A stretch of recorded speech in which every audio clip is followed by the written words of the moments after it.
સવારના 11 વાગ્યે બેંકના કાગળિયા પોતાના હાથમાં લઈને એક વૃદ્ધ વ્યક્તિ બેંકની અંદર આવ્યા.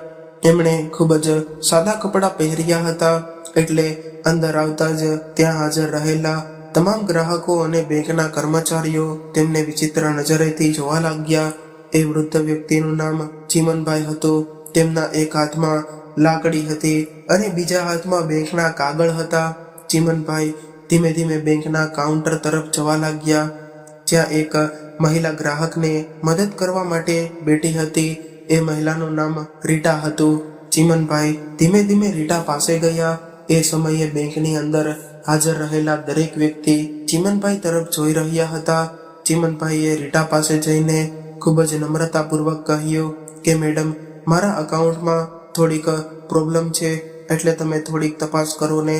આવું કહીને તેમણે પોતાની પાસે રાખેલા બધા જ કાગળો રીટાને આપ્યા. ત્યારે રીટાએ ચીમનભાઈ તરફ જોયું અને એમને જજ કરવા લાગી. એમણે ખૂબ જ સાદા કપડાં પહેર્યા હતા. તેઓ ગામડાના અને અભણ હોય એવું લાગી રહ્યા હતા. ચીમનભાઈને જોઈને રીટાને આશ્ચર્ય થયું, એટલે એમના કાગળ જોયા વગર જ કહેવા લાગી કે દાદા, તમે ખોટી બેંકમાં આવ્યા લાગો છો, કેમ કે મને એવું નથી લાગતું કે આ બેંકમાં તમારું ખાતું હશે. એટલે ચીમનભાઈ બોલ્યા કે દીકરી, તું એકવાર જોઈ તો લે, કદાચ મારું ખાતું આ બેંકમાં જ છે. ત્યારબાદ કાગળ હાથમાં લઈને રીટા બોલી કે દાદા, મારે ઘણું કામ છે, થોડો સમય લાગશે, એટલે તમારે થોડીક રાહ જોવી પડશે.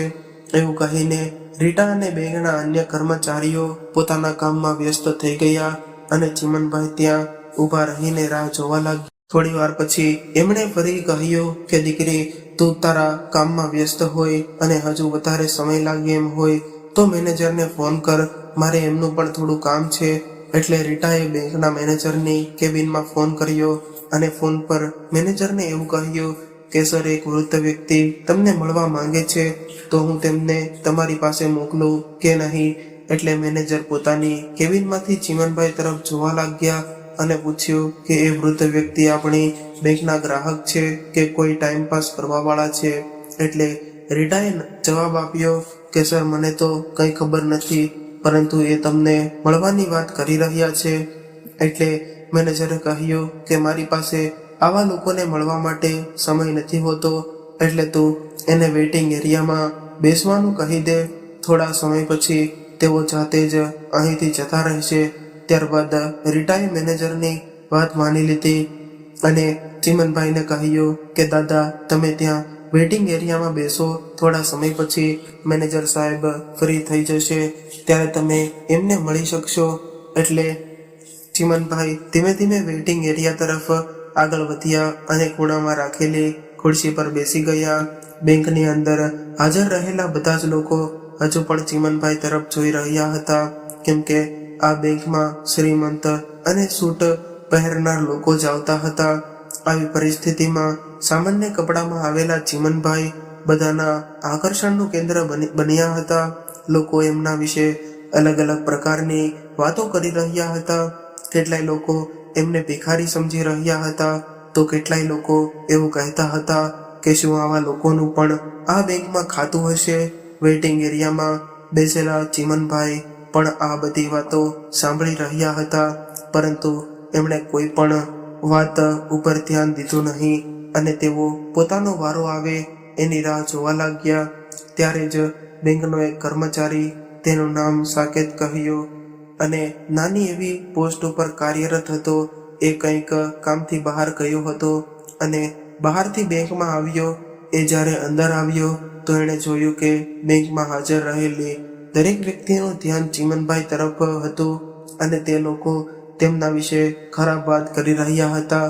એટલે તેને ખૂબ જ દુઃખ થયું, કેમ કે બધા જ લોકો એમને ભિખારી કહીને સંબોધિત કરી રહ્યા હતા. પછી તે તરત જ ચીમનભાઈ પાસે આવ્યો અને આદરપૂર્વક કહ્યું કે દાદા, તમે અહીં કેમ આવ્યા છો? તમારે શું કામ હતું? ત્યારે ચીમનભાઈએ શાંત સ્વરમાં જવાબ આપ્યો કે દીકરા, કે દાદા, તમે અહીં કેમ આવ્યા છો? તમારે શું કામ હતું? ત્યારે ચીમનભાઈએ શાંત સ્વરમાં જવાબ આપ્યો કે દીકરા, મારે મેનેજરને મળવું છે. મારે એમની સાથે અમુક અગત્યની વાત કરવી છે. એટલે સાંકેત બોલ્યો કે ઠીક છે દાદા, તમે થોડી વાર અહીંયા બેસીને રાહ જુઓ, હું મેનેજર સાથે વાત કરીને હમણાં જ આવું છું. ત્યારબાદ સાંકેત સીધો જ મેનેજરની કેબિનમાં ગયો અને એવું કહ્યું કે સર, પેલા વૃદ્ધ દાદા વેઇટિંગ એરિયામાં બેઠા છે અને બધા જ લોકો એમના વિશે ખરાબ વાતો કરી રહ્યા છે, પરંતુ મને તો એવું લાગે છે કે આપણે એમની મદદ કરવી જોઈએ. સાંકેતની વાત સાંભળીને મેનેજરે જવાબ આપ્યો કે હું જાણું છું અને મેં જ એમને ત્યાં બેસવાનું કહ્યું હતું, અને આમ પણ એ કોઈ ખાસ વ્યક્તિ નથી કે એમને હું મારી કેબિનમાં બોલાવું. તું અત્યારે તારું કામ પૂરું કર. એટલે મેનેજરની વાત સાંભળીને સાંકેત પોતાના કામમાં લાગી ગયો. થોડી વાર વેઇટિંગ એરિયામાં બેઠા પછી ચીમનભાઈએ જોયું કે ઘણો સમય વીતી ગયો. લગભગ 1 કલાક સુધી ધીરજ રાખ્યા પછી તેઓ પોતાની જગ્યાએથી ઊભા થયા અને મેનેજરની કેબિન તરફ જવા લાગ્યા. ત્યારે મેનેજરે જોયું કે તે વૃદ્ધ વ્યક્તિ મારી કેબિન તરફ આવી રહ્યો છે. એટલે એ તરત જ પોતાની કેબિનમાંથી બહાર આવ્યો અને એ વૃદ્ધ માણસ એટલે કે ચીમનભાઈ સામે આવીને ઊભો રહી ગયો અને કહેવા લાગ્યો કે બોલો દાદા, તમારે શું કામ છે? ત્યારે ચીમનભાઈએ ખૂબ જ નમ્રતાથી પોતાના બેંકના કાગળ બતાવ્યા અને એવું કહ્યું કે દીકરા, આ મારા ખાતાની વિગત છે. મારા ખાતામાંથી કોઈ પણ પ્રકારના વ્યવહાર નથી થઈ રહ્યા, એટલે મહેરબાની કરીને તમે મારા એકાઉન્ટનો તપાસ કરો અને મને જણાવો કે મારા ખાતામાં શું સમસ્યા છે. એટલે મેનેજરે થોડી વાર વિચાર કર્યો અને પછી જવાબ આપ્યો કે દાદા, તમારા ખાતામાં પૈસા ન હોય તો જ આવું થાય. મને તો એવું લાગે છે કે તમે તમારા ખાતામાં પૈસા જ નહીં રાખ્યા હોય, એટલે જ તમારો વ્યવહાર બંધ થઈ ગયો હશે. એટલે ચીમનભાઈએ શાંત સ્વરમાં કહ્યું કે દીકરા, પહેલા એકવાર મારું એકાઉન્ટ ચેક તો કરી લો, ત્યાર પછી મને કહેજો. તમે એકાઉન્ટ જોયા વગર આવું કેવી રીતે કહી શકો છો? આવું સાંભળીને મેનેજર હસવા લાગ્યો અને બોલવા લાગ્યો કે દાદા, આ તો મારો વર્ષોનો અનુભવ છે અને આમ પણ તમારા જેવા લોકોને જોઈને હું અંદાજ લગાવી શકું છું કે કોણ કેટલા પૈસા જમા કરાવી શકે છે. મને તો તમારા ખાતામાં કંઈ હોય એવું નથી લાગતું. એટલે તમે હવે અહીંથી નીકળી જાઓ, કારણ કે તમારા બધા જ કસ્ટમર તમને જોઈ રહ્યા છે અને બેંકનું વાતાવરણ બગડી રહ્યું છે. એટલે ચીમનભાઈએ કાગળ મેનેજરના ટેબલ પર મૂક્યા અને એવું કહ્યું કે ઠીક છે દીકરા, હું તો અત્યારે નીકળી જઈશ, પરંતુ આ કાગળમાં જે માહિતી લખી છે એ એકવાર જોઈ લેજો.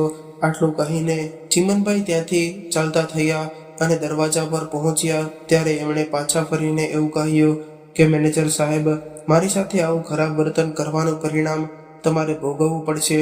આટલું કહીને ચીમનભાઈ બેંકના મુખ્ય ગેટથી બહાર નીકળી ગયા અને ત્યાંથી ધીમે ધીમે પોતાની ગાડી તરફ ચાલવા લાગ્યા. તેમની આ વાત સાંભળીને મેનેજરને થોડીક બીક તો લાગી ગઈ, પરંતુ પછી એણે એવું વિચાર્યું કે દાદા તો વૃદ્ધ છે, એટલે એ આવું બોલ્યા હશે અને આ ઉંમરે તેઓ શું કરી શકવાના છે. આવું વિચારીને મેનેજર પોતાના કામમાં લાગી ગયો અને અહીં ટેબલ પર પડેલા કાગળ, જેમાં એ વૃદ્ધ વ્યક્તિના બેંકની વિગત હતી, આ બધું સાંકેતના ધ્યાન પર આવ્યું અને સાંકેતે કાગળ ત્યાંથી લઈ લીધા. પછી તેણે એના કમ્પ્યુટરના સર્વરમાં લોગિન કરીને એ કાગળમાં આપેલી માહિતીના આધારે તપાસ કરવાનું શરૂ કર્યું.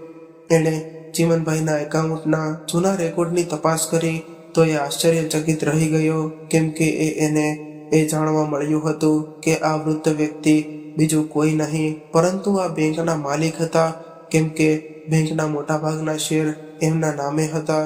આ બધી માહિતી મળ્યા બાદ સાંકેતે ધ્યાનપૂર્વક બધી વિગત વાંચવાનું શરૂ કર્યું તો એને ખાતરી થઈ ગઈ કે આ વૃદ્ધ વ્યક્તિ જ બેંકના માલિક હતા. ત્યારબાદ એણે રિપોર્ટની એક નકલ કાઢી અને એ નકલ લઈને એ સીધો જ બેંક મેનેજરની ઓફિસ તરફ આગળ વધ્યો.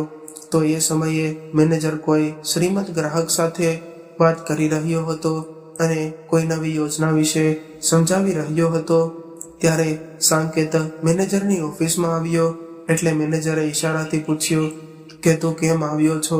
એટલે સાંકેતે ઈશારામાં કહ્યું કે આ રિપોર્ટ એ જ વૃદ્ધ વ્યક્તિનો છે જેને તમે હળતૂત કહીને અહીંથી કાઢી મૂક્યા હતા. સાંકેતે ખૂબ જ નમ્રતાથી કહ્યું કે સર, તમે એકવાર આ રિપોર્ટ જોશો તો સારું રહેશે. ત્યારબાદ મેનેજરે રિપોર્ટ તરફ એક નજર નાખી અને વધારે ધ્યાન આપ્યા વગર સાંકેતને પાછો આપી દીધો અને એવું કહ્યું કે સાંકેત, મારી પાસે આવા લોકો માટે સમય નથી હોતો અને આ રિપોર્ટ વાંચવામાં મને કોઈ રસ નથી.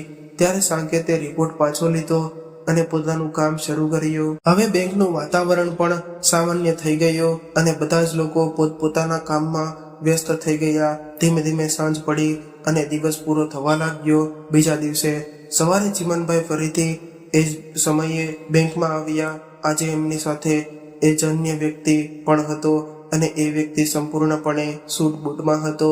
તેઓ બેંકમાં આવ્યા એટલે બધા જ લોકોની નજર એમના તરફ ગઈ. પછી ચીમનભાઈએ મેનેજરને ઈશારાથી પોતાની તરફ બોલાવ્યો એટલે મેનેજર ગભરાઈને પોતાની કેબિનમાંથી બહાર આવ્યો અને એની સામે ઊભો રહી ગયો.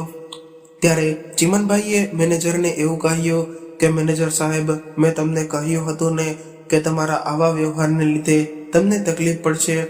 ગઈકાલે તમે મારી સાથે જેવું વર્તન કર્યું હતું એવું વર્તન કોઈ પણ વ્યક્તિ માટે અસહ્ય હતું. એટલે હવે તમે તમારી સજા ભોગવવા માટે તૈયાર થઈ જાઓ. આવું સાંભળીને મેનેજર થોડો ગભરાઈ ગયો, પરંતુ એ વિચારવા લાગ્યો કે આખરે આ વૃદ્ધ વ્યક્તિ મને શું સજા આપવાના છે. પછી ચીમનભાઈ બોલ્યા કે મેનેજર સાહેબ, તમને આજથી આ બેંકના મેનેજરના પદ ઉપરથી હટાવવામાં આવ્યા છે અને તમારી જગ્યાએ આજ બેંકમાં કામ કરી રહેલા સાંકેતને મેનેજર બનાવવામાં આવ્યો છે. એટલે હવે તમારે અહીંયા નોકરી કરવી હોય તો એક સામાન્ય કર્મચારી તરીકે કામ કરવું પડશે. આવું સાંભળીને મેનેજર સ્તબ્ધ રહી ગયો અને ગુસ્સો કરીને કહેવા લાગ્યો કે મને આવી રીતે મેનેજરના પદ ઉપરથી દૂર કરવાવાળા તમે કોણ છો? ત્યારે ચીમનભાઈએ શાંત સ્વરે જવાબ આપ્યો કે હું એક રીતે આ બેંકનો માલિક છું, કેમ કે આ બેંકના 60% શેર મારા નામે છે. એટલે કદાચ હું ઈચ્છું તો હું તમને હટાવી પણ શકું છું અને તમારી જગ્યાએ બીજાને બેસાડી પણ શકું છું. આવું સાંભળીને બેંકમાં હાજર રહેલા તમામ કર્મચારીઓ અને ગ્રાહકોએ જેઓ ગઈકાલે પણ બેંકમાં હાજર હતા અને આજે પણ હાજર હતા તેઓ આશ્ચર્યચકિત થઈ ગયા અને બધાની આંખો ચીમનભાઈને જોઈ રહી હતી. ત્યાર પછી ચીમનભાઈની સાથે આવેલા વ્યક્તિએ એની બેગ ખોલી અને એમાંથી એક કાગળ કાઢ્યો અને આ કાગળ સાંકેતના પ્રમોશનનો હતો, જેમાં તેને બેંક મેનેજર બનાવવાનો ઓર્ડર લખવામાં આવ્યો હતો. ત્યારબાદ એ વ્યક્તિ એ બીજો પત્ર કાઢ્યો અને મેનેજરને આપ્યો અને એવું કહ્યું કે આજથી તમારે બેંકના સામાન્ય કર્મચારી તરીકે કામ કરવું હોય તો કરી શકો છો, પરંતુ હવે આ બેંકના મેનેજર પદ ઉપરથી તમને હટાવવામાં આવ્યા છે. આવું સાંભળીને મેનેજર ડરી ગયો અને એના શરીરે પરસેવો વળી ગયો. એટલે તરત જ ચીમનભાઈ પાસે માફી માંગવા લાગ્યો, પરંતુ ચીમનભાઈએ એવું કહ્યું કે મેનેજર સાહેબ, તમે શા માટે માફી માંગી રહ્યા છો અને હું તમને શા માટે માફ કરું? તમે મારી સાથે જેવી રીતે ખરાબ વર્તન કર્યું હતું એ આ બેંકના નિયમ વિરુદ્ધ હતું. શું તમે ક્યારેય બેંકના નિયમો વાંચ્યા છે? આ બેંકનો એક નિયમ છે કે અહીંયા ગરીબ અને પૈસાદાર વચ્ચે કોઈ પણ પ્રકારનો ભેદભાવ રાખવામાં નહીં આવે. ચીમનભાઈએ આગળ કહ્યું કે આ બેંકની સ્થાપના મારા દ્વારા કરવામાં આવી હતી અને મેં તો પહેલેથી જ સ્પષ્ટતા કરી હતી કે આ બેંકમાં કોઈ પણ વ્યક્તિ સાથે ક્યારેય ભેદભાવ કરવામાં નહીં આવે. જો કોઈ કર્મચારી આવું કરશે તો તેમની સામે કડક કાર્યવાહી કરવામાં આવશે.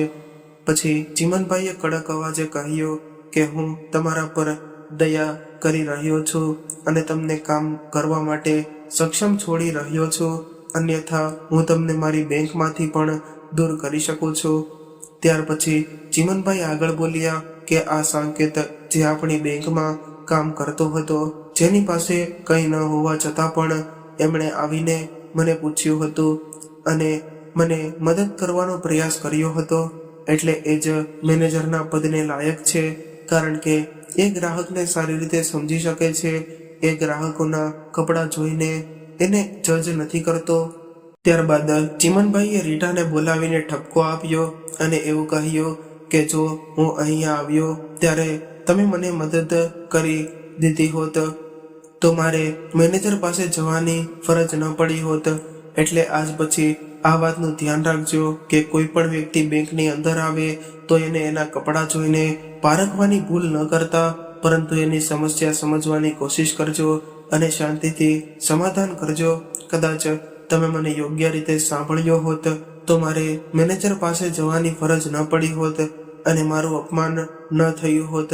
ત્યારે રીટાએ હાથ જોડીને માફી માંગી અને એવું કહ્યું કે સાહેબ, મને માફ કરો, મેં ખૂબ મોટી ભૂલ કરી છે, પરંતુ હવે હું તમને વચન આપું છું કે આવી ભૂલ ક્યારેય નહીં કરું.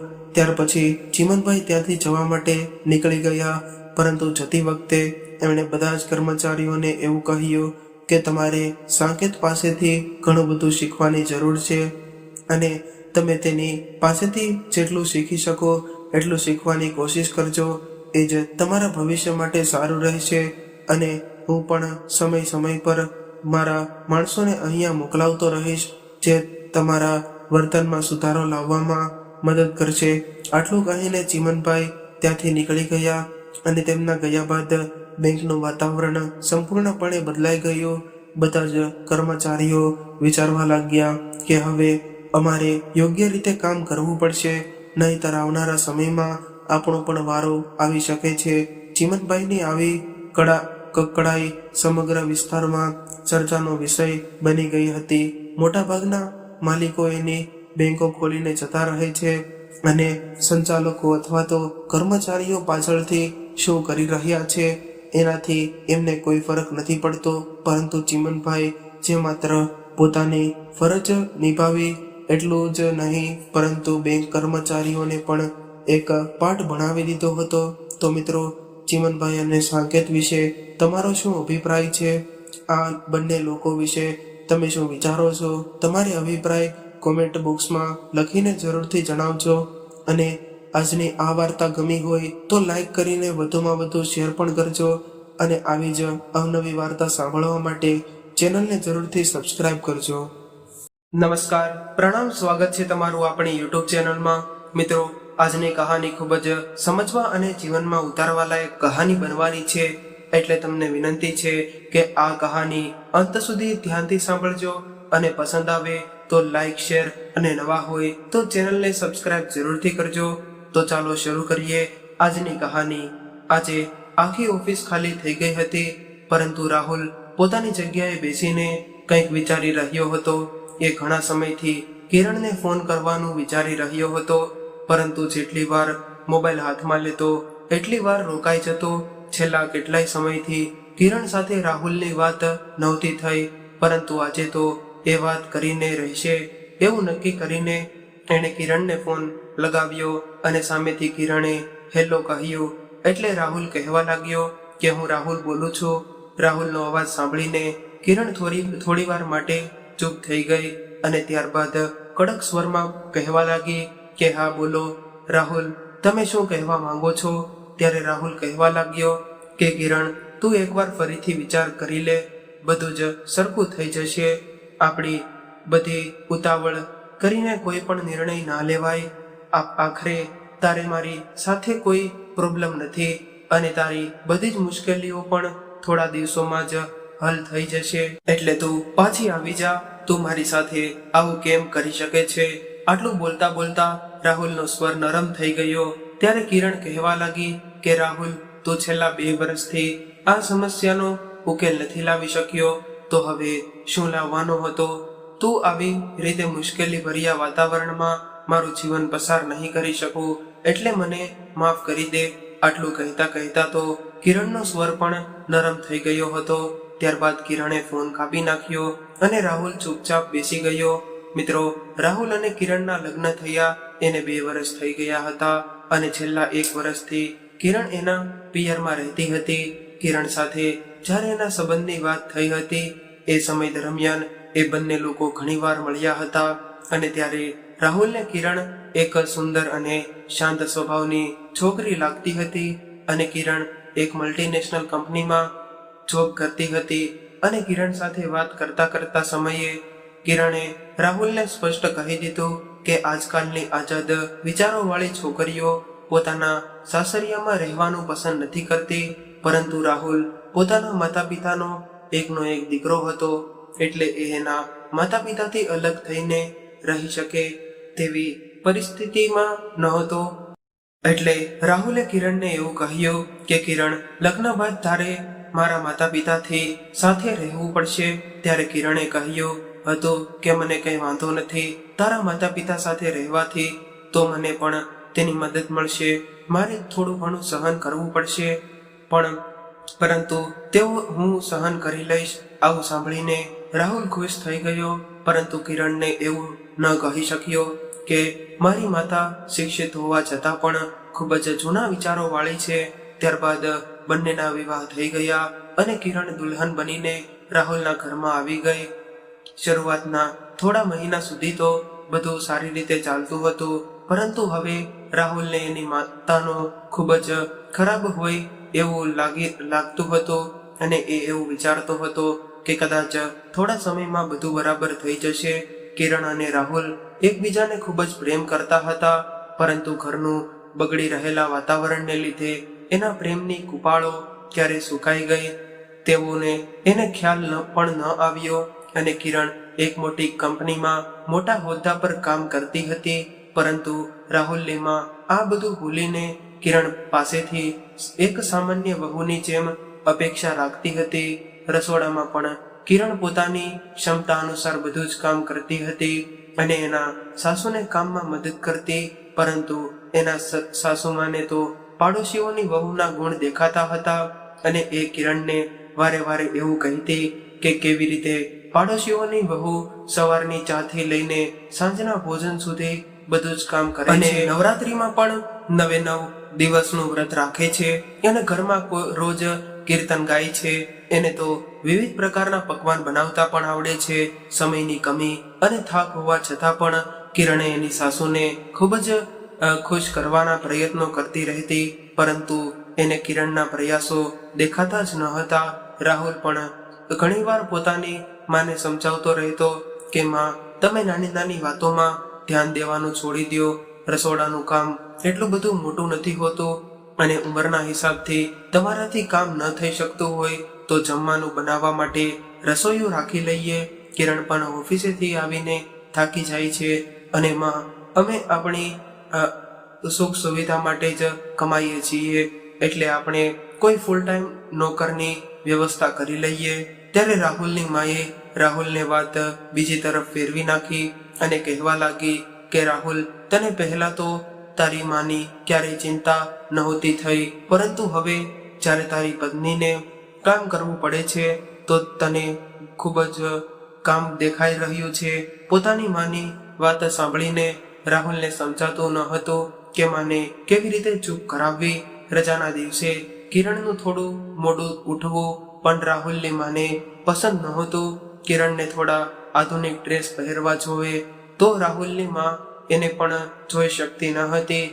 રોજ રોજ મેણા ટોણાથી બચવા માટે કિરણે ફેન્સી ડ્રેસ પહેરવાનું પણ છોડી દીધું હતું. જ્યારે એ પોતાના પિયરમાં જતી ત્યારે જે પોતાના બધા જ શોખ પૂરા કરી લેતી. રાહુલની માને પોતાની વહુની ખુશી કરતા પાડોશીઓની ખુશી વધુ પસંદ આવતી હતી. તેની મમ્મી એની એવું કહેતી કે આજુબાજુની બધી જ વહુઓ વ્રત ઉપવાસ કરે છે અને એક આપણી વહુ છે કે જે કરવા ચોથનું વ્રત પણ નથી રાખતી, એક દિવસ પણ પોતાના પતિની લાંબી ઉંમર માટે ભૂખી નથી રહી શકતી. ત્યારે રાહુલ એવું કહેતો કે માં, એ ભૂખી નથી રહી શકતી તો તમે શા માટે વ્રત રહેવાનું કહી રહ્યા છો? રાહુલ વારે વારે કિરણની બાજુ બોલતો હતો, જેનાથી એના માતા પિતા સાથેના સંબંધો બગડી રહ્યા હતા અને રજાના દિવસે જો ક્યાંક બહાર જવાનો અથવા તો ફિલ્મ જોવાનો પ્રોગ્રામ હોય તો રાહુલની માં કિરણને ખરી ખોટી સંભળાવતી રહેતી અને એવું કહેતી રહેતી કે રોજ તો નોકરીના બહાને ઘરની બહાર રહે છે અને રજાના દિવસે પણ બહાર જવાનું ભૂલતા નથી. પોતાની સાસુના આવા મેળાઠોણા સાંભળીને કિરણનું બહાર જવાનું મૂડ બગડી જતું અને રાહુલને બહાર જવાની ના પાડી દેતી. ત્યારે રાહુલ એને જેમ તેમ કરીને મનાવી લેતો અને બહાર જઈને પણ બંનેનું મૂડ ખરાબ રહેતું. રાહુલ પોતાની માને ઘણીવાર એવું કહેતો કે માં, તમે બીજા વ્યક્તિ સાથે કિરણની સરખામણી કરવાનું છોડી દો. કિરણની કાર્યની કુશળતા અને એના સ્વભાવ અનુસાર એની સરખામણી બીજા સાથે ન કરો. ત્યારે એની માં એને એવું કહેતી કે તું હજુ તો ઉગરીને ઊભો થયો છો અને મને શિખામણ આપી રહ્યો છો. હવે તું મારી વાત કાન ખોલીને સાંભળી લે. તું તારી પત્નીને વકેલાત મારી સામે ક્યારેય ન કરતો. ત્યારે રાહુલ કહેવા લાગ્યો કે માં, તમે એને આટલું બધું કહી દો છો પરંતુ એ તમને ક્યારેય પણ સામો જવાબ નથી આપતી. માં, આવી નાની નાની વાતોમાં ધ્યાન આપવાનું છોડી દો અને ખુશ રહેવા શીખો. દરેક લોકોના જીવનની પ્રાથમિકતા અલગ અલગ હોય છે અને તમે જે વહુઓની વાત કરો છો એના જીવનની પ્રાથમિકતા એક જ છે, પરંતુ કિરણ જેવી છોકરીની પ્રાથમિકતા કંઈક અલગ હોય છે. એટલે તેના પર તમારા પોતાના વિચારો અને તમારી ઈચ્છાઓ ન રાખો. કિરણનો સ્વભાવ ખૂબ જ સારો છે. એ ક્યારેય પણ કોઈ ખરાબ કાર્ય નથી કરતી. રાહુલની આવી વાતો સાંભળીને એની માં ગુસ્સો કરીને કહેવા લાગી કે રાહુલ, તું પણ ખૂબ જ મોટી મોટી વાતો કરવા લાગ્યો છો અને હવે તો તારી માને પણ ઉદ્દેશ આપવા શીખી ગયો છો. જ્યાં સુધી તારા લગ્ન નહોતા થયા ત્યાં સુધી તો હું જે કહેતી એ બધું તને સારું લાગતું હતું. રાહુલ અને તેની માની આવી વાતો સાંભળીને કિરણની આંખોમાં આંસુ આવી ગયા અને આવી બધી વાતોથી ઘરનું વાતાવરણ ધીમે ધીમે ખરાબ રહેવા લાગ્યું, જેને કારણે કિરણ અને રાહુલના સંબંધોનો રસ પણ સુકાઈ ગયો હતો. રાહુલ અને કિરણ બંને વચ્ચે પ્રેમની વાતો ઓછી થવા લાગી અને બીજા વિષયો પર ચર્ચા વધવા લાગી. હંમેશા ચૂપ રહેવા વાળી કિરણ હવે ક્યારેક ક્યારેક રાહુલ સામે પણ બોલતી હતી અને એક દિવસ એની સહનશક્તિએ જવાબ આપી દીધો અને રાહુલને કહેવા લાગી કે રાહુલ, આ રોજ રોજની બોલી ચાલી હવે મારાથી સહન નથી થતી. જ્યારે હું ઓફિસેથી થાકીને ઘરે આવું અને ઘરે આવીને તમારી માનું ઘણું બધું સાંભળવું પડે છે. હું રસોડામાં માની મદદ કરવા માટે જાઉં છું તો એનાથી પણ મને ડર લાગે છે. એટલે હું પણ હવે ક્યાં સુધી ચૂપ રહી શકીશ? તમને તો ખબર છે કે મારી પાસે ફક્ત એક જ કામ નથી હોતું. રજાના દિવસે પણ મને આરામ નથી મળતો. એટલે રાહુલ, હવે મને તમારી માને કંઈક સમજાવો અથવા તો આપણી અલગ રહેવાની વ્યવસ્થા કરો. ત્યારે રાહુલ કહેવા લાગ્યો કે હું તો એને રોજ સમજાવું છું પરંતુ હું શું કરી શકું એ સમજતી જ નથી અને એ મારી માં છે. એ આપણા માટે ખરાબ ન હોઈ શકે. એ ફક્ત થોડા જૂના વિચારો વાળી છે એટલે તો એની વાત પર ધ્યાન ન આપતી. ત્યારે કિરણ કહેવા લાગી કે હું કેટલા દિવસ સુધી એની વાત પર ધ્યાન ન આપું? આખરે એની વાત મારા કાન સુધી પહોંચે છે તો મારા દિલમાં પણ ઉતરે છે અને ઘણી વાતો તો મારા મગજમાં પણ ઉતરી જાય છે. એની વાતોને હું કેટલી વાર અવગણી શકું? આવા વાતાવરણમાં હું કેટલા દિવસ રહી શકીશ? ચાલ માની લઉં કે એ પણ માં છે અને એ એના દિલથી ખરાબ નહીં હોય અને આપણને પ્રેમ કરતી હશે, પરંતુ રોજ રોજ એના આવા મેણાટોણા મારાથી સહન નથી થતા. એને પોતાની વાણી પર કાબુ રાખવો જોઈએ. ત્યારે રાહુલ કહેવા લાગ્યો કે કિરણ, એ તો એનો સ્વભાવ છે. મનુષ્ય પોતાની આદતો બદલી શકે છે પરંતુ પોતાનો સ્વભાવ ન બદલી શકે. ત્યારે કિરણે ચોખ્ખું કહી દીધું કે રાહુલ, તો પછી હું એની સાથે નહીં રહી શકું. ત્યારે રાહુલ કહેવા લાગ્યો કે કિરણ, તું આ શું કહે છે? મેં તને પહેલા જ એના વિશે સ્પષ્ટ કહી દીધું હતું કે હું એનો એકમાત્ર દીકરો છું. હું મારા માતા પિતાથી અલગ ક્યારેય નહીં થઈ શકું. એટલે કિરણ કહેવા લાગી કે રાહુલ, ત્યારે તું તે આવું નહોતું કહ્યું કે એની વાણી આટલી બધી ખરાબ છે. રાહુલ, તારી માતા પાસે તો પોતાના બે મીઠા શબ્દો પણ નથી હોતા અને દરેક સમયે હું મારા વિશે ખરાબ વાતો કેવી રીતે સાંભળી શકું છું? એની સાથે એવું જ એના વિશે સ્પષ્ટ કહી દીધું હતું એ હું એનો એકમાત્ર દીકરો છું. હું મારા માતા પિતાથી અલગ ક્યારેય નહીં થઈ શકું. એટલે કિરણ કહેવા લાગી કે રાહુલ, ત્યારે તો તે આવું નહોતું કહ્યું કે એની વાણી આટલી બધી ખરાબ છે. રાહુલ, તારી માતા પાસે તો પ્રેમના બે મીઠા શબ્દો પણ નથી હોતા અને દરેક સમયે હું મારા વિશે ખરાબ વાતો કેવી રીતે સાંભળી શકું છું. એની સાથે એવું તો શું ખરાબ થઈ ગયું છે કે એ રોજ રોજ મારી સાથે નફરત કરતા રહે છે. હવે તો રાહુલ પણ માનસિક મૂંઝવણમાં શિકાર બની ગયો હતો. એની માં કોઈ પરિણીતે પોતાનો સ્વભાવ બદલવા નહોતી માંગતી અને કિરણ ગમે ત્યારે પોતાનો ગુસ્સો રાહુલ પર કાઢતી રહેતી. કિરણને સમજાતું ન હતું કે એ હવે શું કરે અને શું ન કરે. આ સમસ્યાનું સમાધાન એને ક્યારેય દેખાતું ન હતું. જો એ અલગ ઘર લઈને ત્યાં રહેવા જાય તો સમાજ અને સંબંધીઓ શું કહેશે. રાહુલ પણ એ છોકરાઓમાંથી નીકળ્યો કે જે લગ્ન પછી પોતાની પત્નીની વાતોમાં આવીને પોતાના માતા પિતાથી અલગ થઈ ગયો. પરંતુ એ લોકો અહીં આવીને આવી રાત દિવસની મૂંઝવણને ન સમજી શકે. જો પત્ની ખરાબ હોય તો વ્યક્તિ છૂટાછેડા લઈ લે, પરંતુ જો માતા પિતા ખરાબ હોય તો એના મા બાપનું શું કરવું. આવું વિચારીને રાહુલ ખૂબ જ દુઃખી થઈ રહ્યો હતો. ધીરે ધીરે રાહુલ અને કિરણ વચ્ચે ઝઘડા થવા લાગ્યા. રાહુલ પોતાનો ગુસ્સો ક્યારેક ક્યારેક કિરણ પર ઉતારી દે તો અને આવી જ રીતે એક દિવસ ઝઘડા અને મનમોટાવના કારણે કિરણ પોતાના પિયરમાં જતી રહી અને રાહુલ જ્યારે ઓફિસેથી ઘરે આવ્યો અને એને આ વાતની ખબર પડી ત્યારે એણે કિરણને ફોન કર્યો. એટલે કિરણે ચોખ્ખા શબ્દોમાં કહી દીધું કે જો તારે મારી સાથે રહીને જીવન પસાર કરવું હોય તો અલગ રહેવાની વ્યવસ્થા કર. હું તારા માતા પિતા સાથે બિલકુલ નહીં રહી શકું.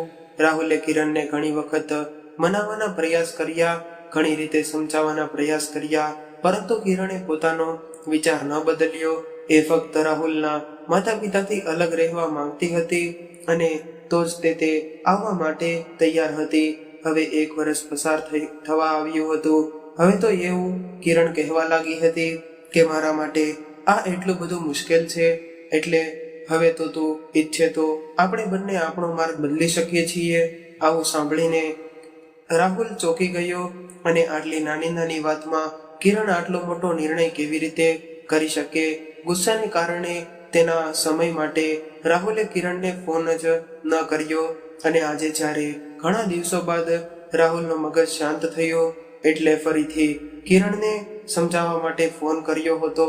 પરંતુ કિરણનો તો એ જ જવાબ હતો. નાની નાની વાતોએ એના જીવનમાંથી એટલી મોટી મૂંઝવણ પેદા કરી દીધી હતી કે એને આ સમસ્યાનું કોઈ સમાધાન નહોતું મળી રહ્યું. હવે રાહુલ માટે સૌથી મોટી મૂંઝવણ એ હતી કે એ કેવી રીતે પોતાનું પરિણીત જીવન બચાવી શકે.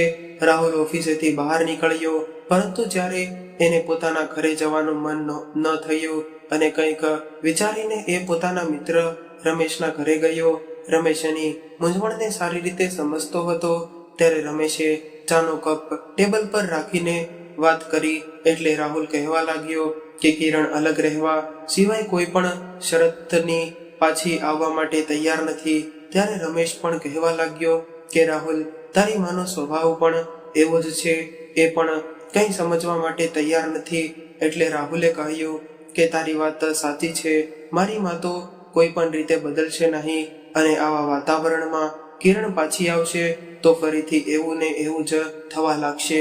મારી માના મેણા ટોણા અને એનો સ્વભાવ અને પોતાની વાણી પર એક કાબુ નથી રાખી શકતી.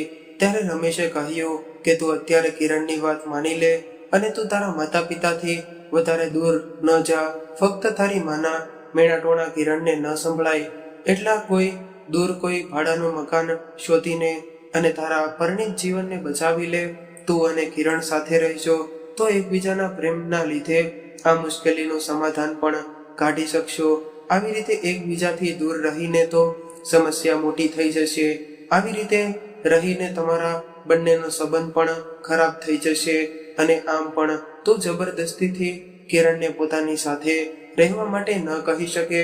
આ બધું તમારા બંનેની મરજીથી થશે તો જ તમારા બંનેના સંબંધો એની મેળે સુધરવા લાગશે. ત્યારે રાહુલ કહેવા લાગ્યો કે અમે અલગ રહીશું તો સમાજ શું કહેશે, સંબંધીઓ, સમાજ અને તારા અને મારા માતા પિતા દુઃખી થશે. એટલે રમેશ કહેવા લાગ્યો કે તું પણ એવી જ વાતો કરવા લાગ્યો છો કે બધાની ચિંતા છે, પરંતુ તારા ઘરને બચાવવાની ચિંતા નથી લાગતી. તારે તારા માતા પિતાને ક્યાં છોડવાના છે, તારે ફક્ત એમનાથી થોડું દૂર રહેવાનું છે અને એના એક અવાજે તું તેની પાસે પહોંચી જઈશ. ત્યારે રમેશની આવી સમજમાં આવી ગઈ હતી અને બીજા દિવસે એ કિરણને મળવા માટે કિરણની ઓફિસે ગયો અને કિરણને પણ આ વાતથી કોઈ પ્રોબ્લેમ ન હતો અને રાહુલે થોડું દૂર મકાન શોધ્યું અને હવે આ વાત એના માતા પિતાને કહેવાની હતી. હવે રાહુલને એવી આશા હતી. એવી જ રીતે આ સાંભળીને એની માં એને તોફાન ફેલાવી દીધું અને કહેવા લાગી કે મને તો બધી જ ખબર હતી કે એના લક્ષણ તો પહેલેથી જ એવા હતા. વડીલોની વાત સમજવાને બદલે એ પોતાના પિયરમાં જઈને બેસી ગઈ હતી અને તું તો પહેલા સમજી ગઈ હતી કે એ પાગલ એમાંથી એના દીકરાને અલગ કરવા આવી છે અને તું પણ એવો જ નીકળ્યો જે પોતાની પત્નીની વાતોમાં આવીને તારા માતા પિતાથી દૂર જવા માટે રાજી થઈ ગયો. અને રાહુલ દીકરા, આવી વાત કરતા તને શરમ નથી આવતી? શું આવા દિવસો જોવા માટે માતા પિતા પોતાના સંતાનોને પાળી પોષીને મોટા કરે છે કે પોતાના મા બાપને વૃદ્ધાવસ્થામાં આવા દિવસો જોવા પડે? રાહુલ જાણતો હતો કે એના આવા નિર્ણયથી એના માતા પિતાનું દિલ દુખી થઈ જશે, પરંતુ એની પાછળ એના માતા પિતાને પોતાની ખામીઓ નહીં દેખાય. રાહુલના પિતાજીએ પણ કશું બોલ્યા વગર જ પોતાના હાવભાવથી પોતાની નારાજગી રજૂ કરી હતી અને ગમે એમ કરીને પોતાના મનને મજબૂત કરીને રાહુલ પોતાના ઈરાદા પર કાયમ રહ્યો અને કિરણને લઈને બીજા ઘરમાં રહેવા લાગ્યો. અને પોતાના ઘરેથી રાહુલ કોઈ પણ સામાન નહોતો લઈ ગયો. થોડા સમય સામાન તેઓએ ખરીદી લીધો અને થોડું ફર્નિચર મકાન માલિકનું હતું. ફૂલ મળીને તેનું ઘર શાંતિથી ચાલવા લાગ્યું અને તેની રોજની દિનચર્યા એવી હતી કે એ ઓફિસેથી આવીને સૌથી પહેલા પોતાના માતા પિતા પાસે જઈને ચા પીતો, ત્યારબાદ પોતાના ઘરે આવતો. અને કિરણ થોડી નારાજ હતી અને નારાજગીને કારણે એ પોતાના સાસુ સસરાના ઘરે ન ગઈ. ત્યારબાદ ધીમે ધીમે એણે પણ ત્યાં જવાનું શરૂ કરી દીધું.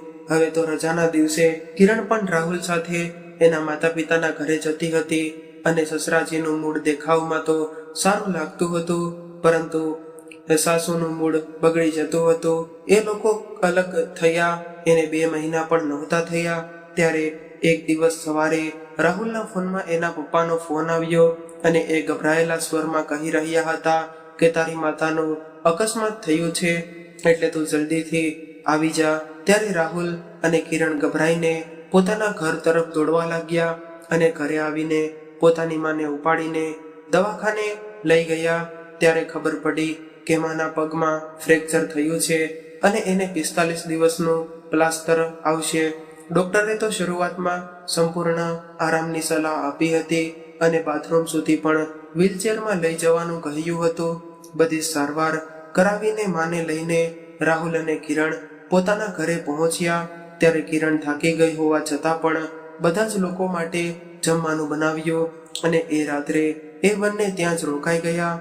ત્યારે રાહુલે લાચારી સાથે કિરણને એવું કહ્યું કે મારા પિતાજી હવે માની સેવા નહીં કરી શકે અને હું પણ અચાનક આવી રીતે રજા નહીં રાખી લઈ શકું, તો હવે માનું શું કરીશું? રાહુલની મૂંઝવણ જોઈને કિરણે એવું કહ્યું કે રાહુલ, મારી ઘણી બધી રજાઓ બાકી છે, એટલે કાલથી હું 15 દિવસની રજા લઈ લઉં અને ત્યાં સુધી તો તારી રજાઓ મંજૂર થઈ જશે, એટલે તું પણ 15 દિવસની રજા લઈ લેજે. અને આ 1 મહિનામાં તો સાજી ન થાય તો પછી દાદીને પૂછી લેજે કે જો એ 1 અઠવાડિયા માટે અહીંયા આવી શકે તો સારું રહેશે, નહીતર હું ફરીથી રજા લેવાનો પ્રયાસ કરીશ. ત્યારે રાહુલે કિરણ તરફ જોયું તો એના ચહેરા પર મા માટે પરેશાની અને ચિંતાથી ભરાયેલા ભાવ હતા અને કિરણને જોતો રહી ગયો કે મારી મા શા માટે કિરણને નથી સમજી શકતી. ત્યારે રાહુલે કહ્યું કે કિરણ, તને રજા લેવામાં કોઈ પ્રોબ્લેમ તો નહીં થાય ને? એટલે કિરણ કહેવા લાગી કે નહીં, મને સરળતાથી રજા મળી જશે અને જો જરૂરિયાતના સમયે રજા ન મળે તો રજા શું કામની. હવે રાહુલ નિશ્ચિત થઈને સૂઈ ગયો અને બીજા દિવસે કિરણે રજા લઈને પૂરા મનથી એની સાસુમાની સેવા કરી કારણ કે શરૂઆતનો તો સમય હતો એટલા માટે ખૂબ જ દેખરેખની જરૂર હતી. કિરણની દેખરેખથી એની સાસુમાનું મન પીગળવા લાગ્યું, પરંતુ એ એના વિચારોવાળી હતી કે જેમાં વહુઓનો પ્રેમ ઓછો અને એનું કર્તવ્ય વધુ સમજતી હતી. 15 દિવસ બાદ કિરણ ઓફિસેથી જતી રહી અને રાહુલે રજા લઈ લીધી. રાહુલની રજા પૂર્ણ થઈ તો એક અઠવાડિયા માટે તેની દીદી માની દેખરેખ કરવા માટે આવી ગઈ અને દીદી પોતાના ઘરે ગઈ ત્યારે કિરણે ફરીથી રજા લઈ લીધી. માં હવે સાજી થઈ ગઈ હતી. એ પોતાના સહારાથી બાથરૂમ સુધી પહોંચવા લાગી હતી અને કિરણ એનું પૂરું ધ્યાન રાખતી હતી. ધીમે ધીમે માં પૂરી રીતે સ્વસ્થ થઈ ગઈ ત્યારે કિરણે બધી જ મુશ્કેલીઓ ભૂલીને પૂરા ભાવથી અને પૂરા મનથી પોતાની સાસુમાની દેખરેખ રાખી હતી. અને એ બધું રાહુલ જોઈ રહ્યો હતો કે કિરણની સેવા મારી અને મને પણ પસંદ આવી હતી. કિરણની જરૂરિયાત પર ધ્યાન ન દેવાવાળી માં હવે એવું પૂછવા લાગી હતી કે કિરણ તે જમવાનું જમી લીધું કે બાકી છે? કિરણ તું ચા પી લે અને થોડી વાર આરામ કરી લે. કિરણ તું થાકી ગઈ છો? આવું બધું કહેતી હતી અને રાહુલને આ બધું જોઈને ખૂબ જ ખુશ થવા લાગી. અને કાલથી કિરણની રજાઓ પણ પૂર્ણ થવા આવી હતી અને હવે આવતીકાલથી તે ઓફિસે જવાની હતી. માં હવે પૂરેપૂરી રીતે સાજા થઈ ગયા હતા. એટલે રાત્રે ભોજન કર્યા બાદ કિરણ અને રાહુલ પોતાના ઘરે જવા માટે તૈયાર થઈ ગયા. કિરણ રૂમમાંથી જઈને મળીને બહાર આવી અને રાહુલ પણ એની માને મળવા માટે રૂમમાં ગયો અને કહેવા લાગ્યો કે માં હવે અમે અમારા ઘરે જઈએ છીએ. હવે તમે એકદમ સાજા થઈ ગયા છો એટલે તમે તમારું ધ્યાન રાખજો અને અમે અહીંયા આવતા જતા રહીશું. કિરણની પણ બધી જ રજા પડી છે એટલે હવે તો એ પણ કાલથી ઓફિસે જવાની છે. ત્યારે રાહુલની માએ કહ્યું કે બેટા, કિરણે પણ મારી ખૂબ જ સેવા કરી છે. મારો સ્વર થોડો નરમ હતો. કિરણને સમજવામાં કદાચ માએ ખૂબ ભૂલ કરી હતી. ત્યારે રાહુલે સંતુષ્ટ થઈને કહ્યું કે પરંતુ કંઈ વાંધો નહીં માં, તમે સમજી ગયા કે એ જ અમારા માટે પૂરતું છે અને માતા પિતાની સેવા અને દેખરેખ રાખવી એ તો અમારું કર્તવ્ય છે. તમારે કોઈ પણ સમયે જરૂરિયાત હશે ત્યારે અમે તમારી સાથે રહીશું. ત્યારે માં કહેવા લાગી કે રાહુલ, તમે બંને હવે પાછા આવી જાઓ. દીકરા, શા માટે અલગ રહેવા જાઓ છો? દીકરા, ઘરમાં 2 વાસણો થયા હોય તો થોડો ઘણો અવાજ આવતો રહે છે, પરંતુ એનો અર્થ એવો નથી હોતો કે અમે તમને પ્રેમ નથી કરતા. વડીલોની વાતનું એટલું બધું ખોટું ન લગાડવાનું હોય. આટલું કહેતા તો માનો સ્વર નરમ થઈ ગયો હતો. ત્યારે રાહુલે માને ગળે લગાડીને કહેવા લાગ્યો કે માં, તમે આટલા બધા ભાવુક શા માટે થાવ છો? તમે તમારા જ દીકરાઓ છીએ અને તમારાથી જરા પણ દૂર નથી. ફક્ત થોડા જ દૂર આપણે રહીએ છીએ. રાહુલ ધીરે ધીરે માને મનાવીને કહેવા લાગ્યો કે માં, આપણે એ જ છત નીચે રહેતા હતા અને તમારી પાસે હતા, પરંતુ તમારા દિલથી ખૂબ જ દૂર હતા. અને જ્યારે હવે અમે થોડા દૂર રહીએ છીએ તો તમારા દિલમાં અમને જગ્યા મળી છે.